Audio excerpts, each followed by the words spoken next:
Perkenalkan, nama saya Belvirus Surbakti dengan NIM 210306139 dari Prodi Peternakan A dengan dosen pengampu Ibu Tati Pidiana Sari SPTMP.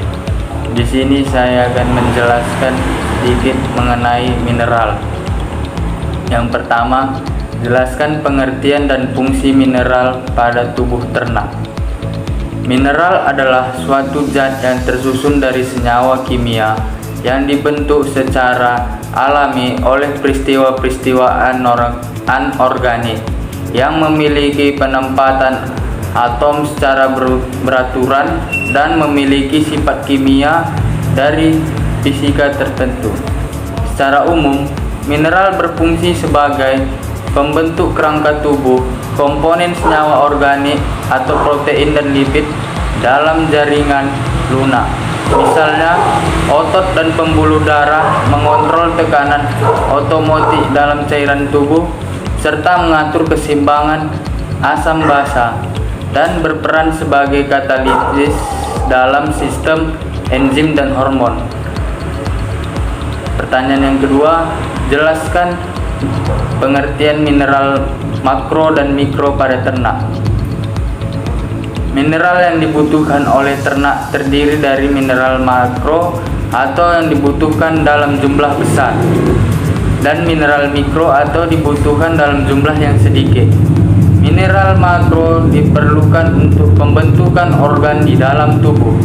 Mineral mikro diperlukan dalam jumlah yang sangat sedikit dan umumnya terdapat dalam jaringan dengan konsentrasi sangat kecil. Mineral makro terdiri dari kalsium, mangan, natrium, kalium, fosfor, iodin, belerang, kobalt, fluorin, selenium, dan molybdenum. Selanjutnya saya akan menjawab pertanyaan mengenai vitamin. Soal yang pertama, jelaskan pengertian dari vitamin. Vitamin adalah substansi organik yang dibutuhkan oleh ternak dalam jumlah yang sangat sedikit, yang berguna untuk mengatur berbagai proses dalam tubuh agar berjalan normal, termasuk kesehatan, pertumbuhan, dan reproduksi. Pertanyaan yang kedua, jelaskan sifat-sifat umum dari vitamin. Sifat-sifat umum dalam vitamin yaitu larut dalam lemak. A. Terdiri dari unsur C, H, dan O. B. Mempunyai provitamin atau prekursor vitamin yang bisa diubah menjadi vitamin dalam tubuh. Contohnya provitamin A dan provitamin D. C. Tidak terdapat di sebuah jaringan. Vitamin umumnya berasal dari jaringan tanaman kecuali vitamin C dan D yang terdapat dalam jaringan hewan. D. Menyusun struktur jaringan. E. Diserap bersama lemak. Vitamin larut dalam lemak diabsorpsi dari saluran pencernaan bila ada lemak. Faktor-faktor yang dapat meningkatkan penyerapan lemak adalah ukuran partikel atau adanya empedu yang dapat meningkatkan penyerapan vitamin yang larut di dalam lemak. E. Diserap bersama lemak. Vitamin yang larut dalam lemak disimpan pada deposit lemak dan penyimpanannya akan meningkat dengan meningkatnya konsumsi vitamin yang larut dalam lemak. F. Dikeluarkan melalui feses vitamin larut dalam lemak kemudian diekskresikan lewat feses. G. Kurang stabil, dapat dipengaruhi oleh cahaya, oksidasi, dan lain-lain. H. Secara fisiologis, vitamin yang larut dalam lemak dibutuhkan dalam pengaturan metabolisme. Soal yang ketiga, jelaskan jenis-jenis vitamin beserta fungsinya pada ternak. Vitamin A atau retinol. Semua hewan membutuhkan vitamin. Sebagian vitamin A melainkan sebagai prekursornya yaitu karotin atau lazim dinamakan provitamin A karena tubuh dapat mengubahnya ke vitamin aktif. Proses konversi provitamin A menjadi vitamin A terjadi dalam sel mukosa usus halus. Defisiensi dapat dijumpai apabila penyerapan lemak menurun. empedu tidak ada.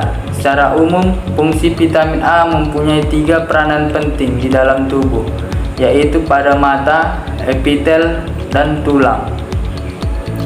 Vitamin D atau kalsiferol.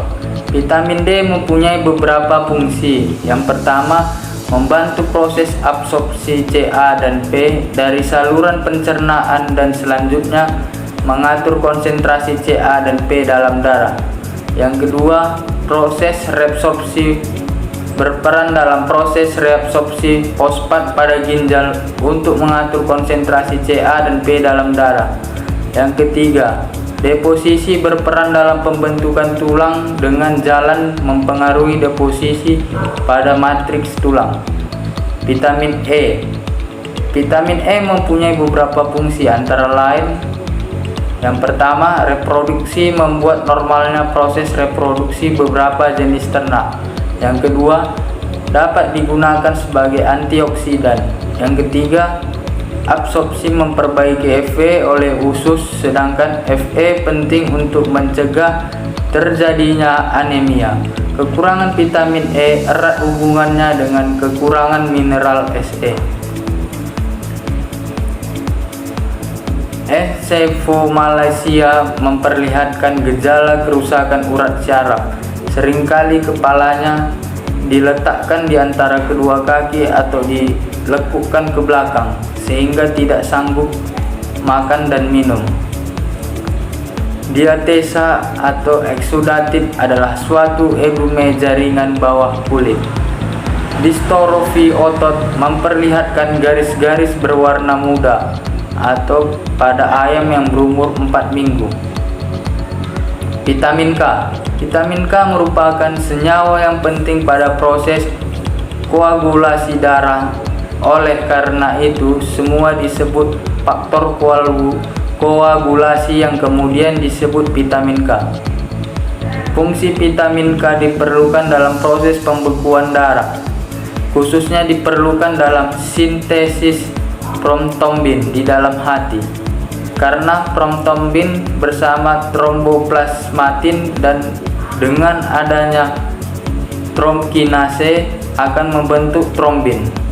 Dengan adanya trombin, maka fibrinogen akan berubah menjadi fibrin.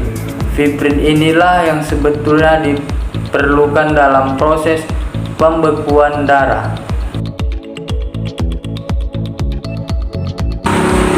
Selanjutnya saya akan menguji kandungan vitamin C yang terdapat di dalam buah.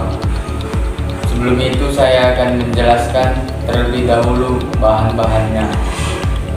Di sini ada jambu biji, yang kedua ada jeruk, dan yang ketiga ada mangga.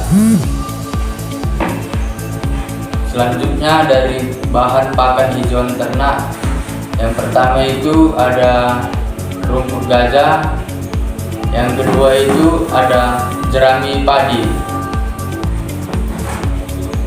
Di sini saya akan menetesinya dengan menggunakan betadine. Pertama-tama saya akan menetesi dulu betadinnya pada jeruk sesuai dengan takaran masing-masing. Di sini saya meneteskannya 3-4 tetes.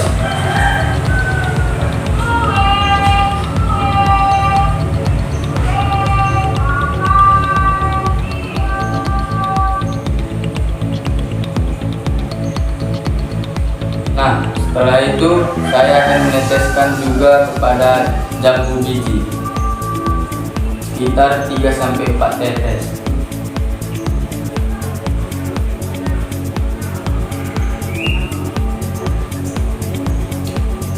Kemudian saya akan meneteskan pada mangga sekitar 3-4 tetes.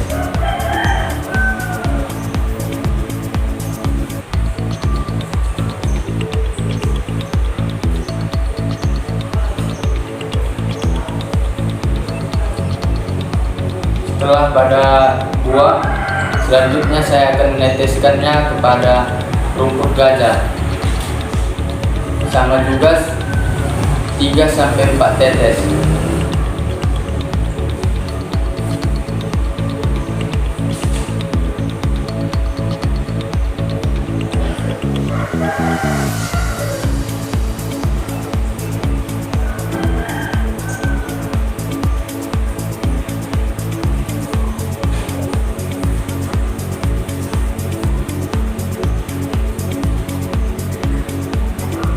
Setelah meneteskan pada rumput gajah, saya akan meneteskan pada jerami padi sekitar 3-4 tetes.